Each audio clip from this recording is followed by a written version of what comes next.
Steelers coming into free agency, they knew they were going to have to choose between Hargrave and Bud Dupree. One of them was going to leave. One of them was going to go elsewhere.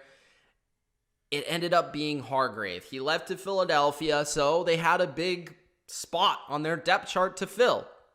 They go out and they make one of the oddest trades that I've ever seen. They trade for Chris Wormley, defensive lineman, and this is why it's weird. Of the Baltimore Ravens, I didn't think this was going to happen ever in my lifetime, where the Baltimore Ravens and the Pittsburgh Steelers, which is considered arguably the most fierce rivalry in the NFL, they made a trade. It was a trade for Chris Wormley, who is an interior defensive lineman, a 5th-round pick in 2021 to the Ravens for Chris Wormley, and a 7th-round pick in 2021. So this is a next-year trade in the draft. It's an intra-division trade, which is doesn't rarely happen, specifically with two teams that hate each other as much as the Steelers and the Ravens hate each other. So maybe the Ravens just feel like Chris Wormley is not very good and they want to give him to their rival. No, I'm just kidding. But for real, Chris Wormley was a starter for the Ravens last year in the interior of their defensive line. And what has happened with the Ravens, of course, is that they've brought in Michael Brockers and they brought in Calais Campbell. Of course, they did let go of Michael Pierce, but those are 3 starters in their interior of their defensive line with Brockers, Brandon Williams at nose tackle, and then you also have Calais Campbell. So Wormley was no longer going to be a starter, which means that trading him actually did make a lot of sense. And a team that does play a defense, at least a base defense, that is very similar to the Ravens is the Pittsburgh Steelers.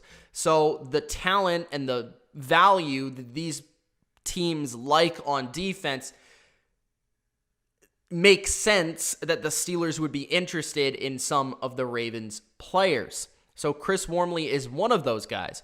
Steelers defensively now add Wormley to the bunch. He is expected to play nose tackle for the Steelers, but we'll have to see if he ends up playing end the way he did with the Ravens. Now, it's a little different because nose tackles are usually known to be a little bit bigger, a little bit more of the run stuffer. He's played a little bit more of the 3-4 end, so to speak.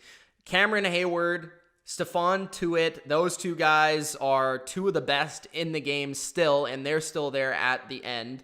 But when they shift to a 4-down lineman set, because they still have Bud Dupree, they still have TJ Watt, they'll probably take Wormley off the field. So Wormley's probably just going to be in there for the run downs, the early downs, the downs where they feel like they need that big body in there. So it makes sense that he replaces Hargrave. But Hargrave, the value of him was the fact that he was not only great as a run stuffer, but he was also great as a pass rusher.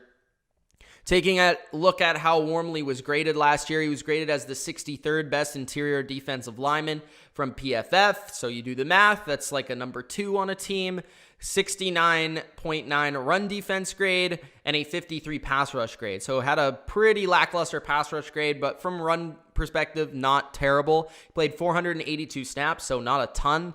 And basically was a one-dimensional player for the Ravens last year. He's 6'5", 300 pounds. Like I said, a big-bodied, big dude. He's played 3 years in the NFL so far. He's 26 going on 27. He only has 2.5 career sacks. He did up his quarterback hit total to 6 this year, and he did start 7 games for the Ravens. In terms of his snap count percentage, his snaps have gone up every year pretty considerably. 11% in 2017, 39% in 2018, his second season with the Ravens, and his third season with the Ravens, 46%, 448 snaps.